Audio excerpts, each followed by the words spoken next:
Out of the 3 years that I have been down here for squirrel hunting, this is the most beautiful morning that we've had out of the dozen or so days that I spent down here.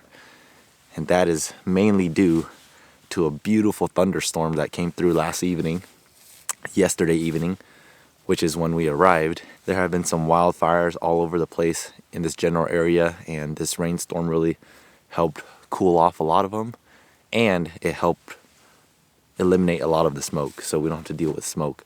It's 7 o'clock in the morning and everybody is dispersing to their spot to go and shoot some squirrel. So I got my 7 PRC and my 17 so that if we see a squirrel we can shoot it. If we see a bear we can also shoot it.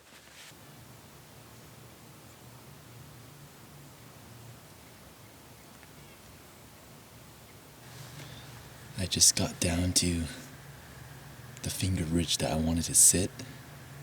I just saw a squirrel. He came down on the ground. I got set up with my camera, my backup tree. I'm gonna sneak over there.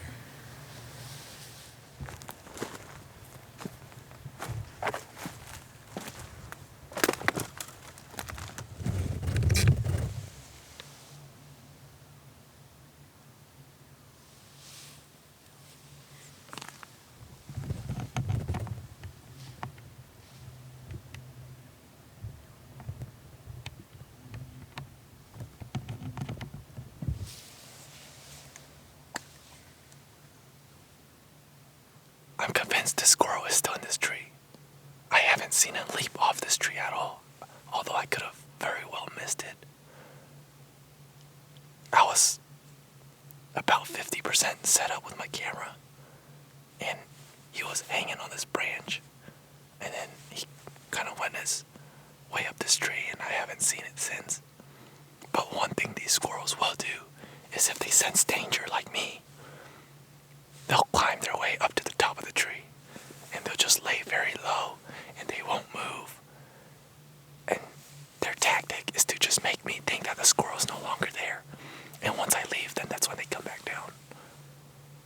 So I'm just gonna be extra cautious, extra patient, because there could be other squirrels around.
I have been playing cat and mouse with that squirrel for like the past 25 minutes. He just would never stop in an opening for me. I would see him and I would try to find him in my camera, and I can't find him in my camera. And so I was just trying to stay on him through the trees as he kept hopping from branch to branch, trying to get him in my camera. And he started hopping away. And so when they start hopping away, that means that they're getting further away from you, which means that there's more trees in between you and him. And so I snuck my way only like 10 feet, and I looked at the center of this tree trunk, and I'm like, dude, that's a really odd looking piece of bark. And sure enough, it's this squirrel just like all curled up eating, and I'm like, oh, that is the squirrel. So just did a off my knee shot and hit him, and he dropped. Many times when you hunt squirrels, you often hear them before you see them. You'll hear their claws just scraping the trees while they go up and down the trees. But okay, I think I shot him somewhere right here.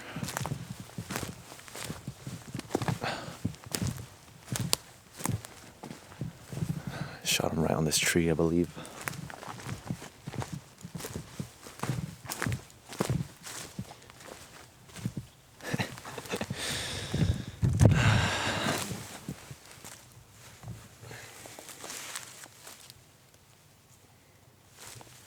There he is. I put her right here because he was feeding like this, so I was I'm just gonna put her right behind the shoulder, and that's exactly where I hit. First one of the year. Gonna bring him back up to my pack and keep hunting.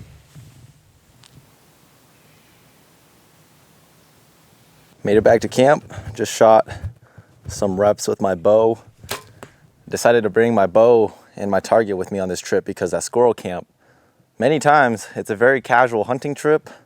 You go out in the morning for squirrels, and then late morning, afternoon, you're back to camp and you're chilling pretty much most of the day. So it gives me a lot of time to just hone in on my archery equipment, especially because this upcoming weekend is my season opener for elk in Washington. So I have this week to practice with my bow before I head back home, pack up, and then head straight to the mountains for elk. So that's why I have my bow.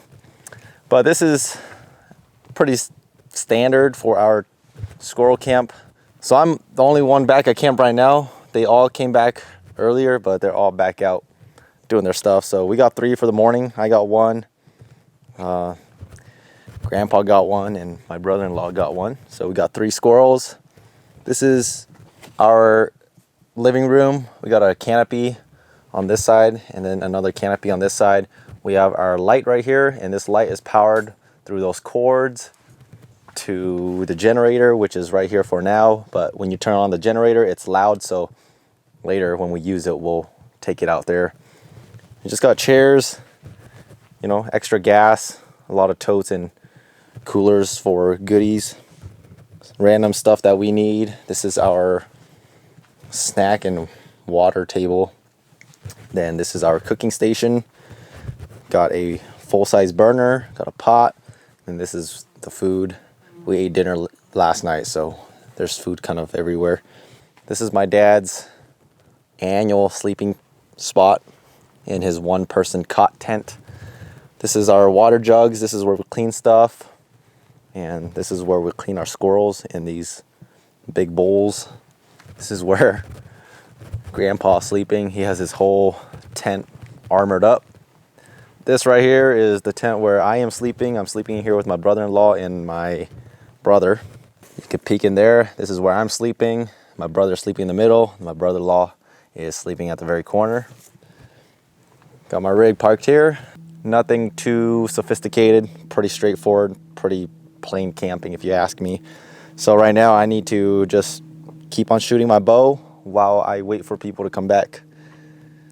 This is squirrel camp. It's like 90% camping and 10% hunting. It's around 5 o'clock and I've packed in my bag 2 tripods, a spotter, and all my stuff that I need for a good evening lasting session. I only have my 7 PRC with me because I'm strictly going after bears this evening. Now, I'm not very familiar with all the vegetation that these bears down here eat, but all I know is everywhere is loaded with all sorts of berries, elderberries included. So I'm gonna hike up here, get to my vantage, sit down, see if we can't pick some bears out.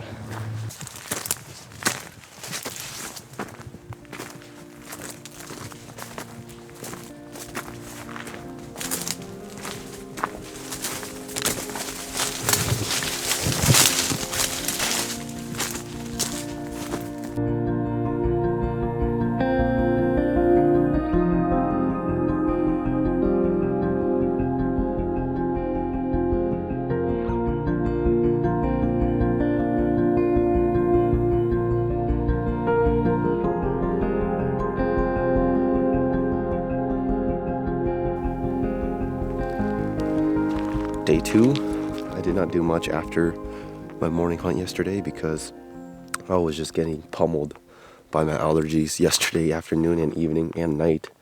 I'm still suffering from the consequences of having allergies today, but today I'm gonna hike down this ridge. I've had pretty good luck down here for squirrels, so see if we can't pull more than one.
Wow. Talk about patience. It is 2 o'clock in the afternoon. I've been sitting on this rock since 8:20 in the morning. Not a single animal. I saw a deer earlier. I guess that counts. But in terms of what I can hunt, nothing. I came in here and there were signs of squirrel eating everywhere. And it was so mind-blowing that there was not a single squirrel in sight for the past 6 hours. And I got so bored, I was just on my phone, laying on my rock, looking down the ridge. And I just heard some rustling behind me. I looked behind me, like 10 yards away, it's a squirrel. And he was just looking at me. And one thing when it comes to animals in general, but specifically squirrel in this case, when an animal or a squirrel walks up on you and you're just waiting, they're not as spooked. Versus if you walk up on a squirrel or an animal, they're a lot more spooked because they feel like they're being hunted. But if you're sitting like this, they don't feel as threatened because you just don't give off the vibe that you were actively hunting them because they just stumbled upon you. And so this squirrel just kept hopping away down to this little flat down here. And I just kept following it because he already saw me before I saw him. He never perceived me as a threat. And so he gave me ample time to set up my camera. I leaned up against this tree. I had my GoPro facing the wrong way. I was actually behind the GoPro. And leaned up against the tree and he was just eating away and put him to bed.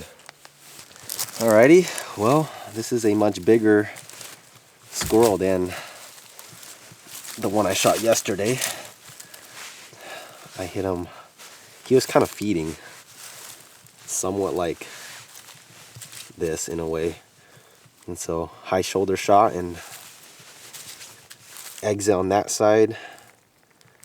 I'm shooting these ballistic copper tips, and so somewhat decent damage, not too much. Didn't ruin enough meat. So we got a very good squirrel just to eat. This is a good squirrel. I'm very thankful for him. Western gray squirrel. Nice.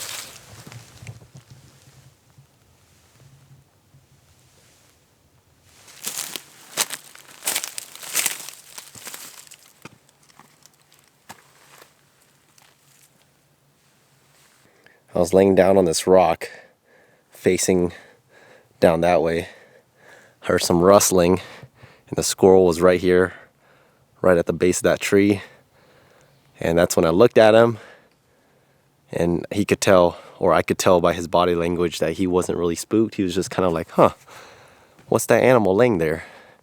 So I kind of waited for him to run off. He kind of just hopped. Got to there. That's when I started picking up my gun and my camera. And then he started hopping like this down. And then he went all the way down to that little flat, just through that little gap that you can see. And that's where I shot him. All of this stuff looks so good. And there's just, I mean, literally, look, right in front of me. Just remnants of squirrel eating. I mean, I have literally been sleeping and sitting on top of remnants of pine cones all over those rocks, all over the bases of these trees. More pine cone remnants there, more pine cone remnants there. They're just feeding everywhere in here, which is why I just found it so bizarre that prior to this guy, I have not seen a squirrel for 6 hours. It was mind-blowing.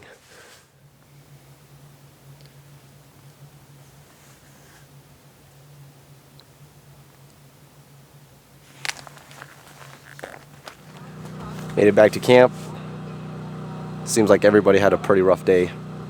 But tonight we got enough squirrel to make some squirrel stew, and when you're dealing with allergies, man, something hot like squirrel stew or even pho, which we did bring, is gonna hit the spot. So we have our two chefs, so I'm not gonna do any cooking. They're making the good old squirrel stew. This is the general procedure that we undergo when it comes to prepping squirrel stew at squirrel camp. So the first thing we do is we blowtorch the hair off of the squirrels, basically just singe away all the hair, and you're going to be left with a black looking squirrel. After that, take it into a bowl of water, and you're going to just scrub off all of that char on the skin of the squirrel. Once you have the squirrel cleaned up, you simply remove all of the organs and the guts, just like how you would do with any other animal. Once you have the squirrel all cleaned up, it's all about breaking the meat up into however many portions you want. For us, it's pretty simple. Cut off the head, cut off the 4 quarters, the shoulder, the 2 shoulders, the 2 hind legs, and then we cut the spine into 3 parts. Once you have your meat all chopped up, you're going to heat up some oil, and you're going to quickly brown the meat in that oil. Once we have browned our squirrel meat, we will add in water, and we will transfer it to a crock pot. Normally, we do not have a crock pot here at camp. We have just a normal pot, but on this trip, we brought an actual crock pot, so we're transferring the squirrel and the water into an actual crock pot. And from here, we're going to throw in your seasoning, which in this case is just your normal salt and your normal pepper. It's all about to taste. And then from there, you're going to throw in your herbs and your garnishes, whatever you want. This is really up to you and your taste buds. We have yellow onion, lemongrass, mint, basil, and some other little green stuff that I don't even know. It's just what our chef just threw in there. And we're going to condense it all into the crock pot. We're going to turn on the crock pot, let the crock pot do its magic of tenderizing the squirrel meat. That's pretty much it for the squirrel stew. After that, just serve it on top of white rice. That's your squirrel stew for squirrel camp.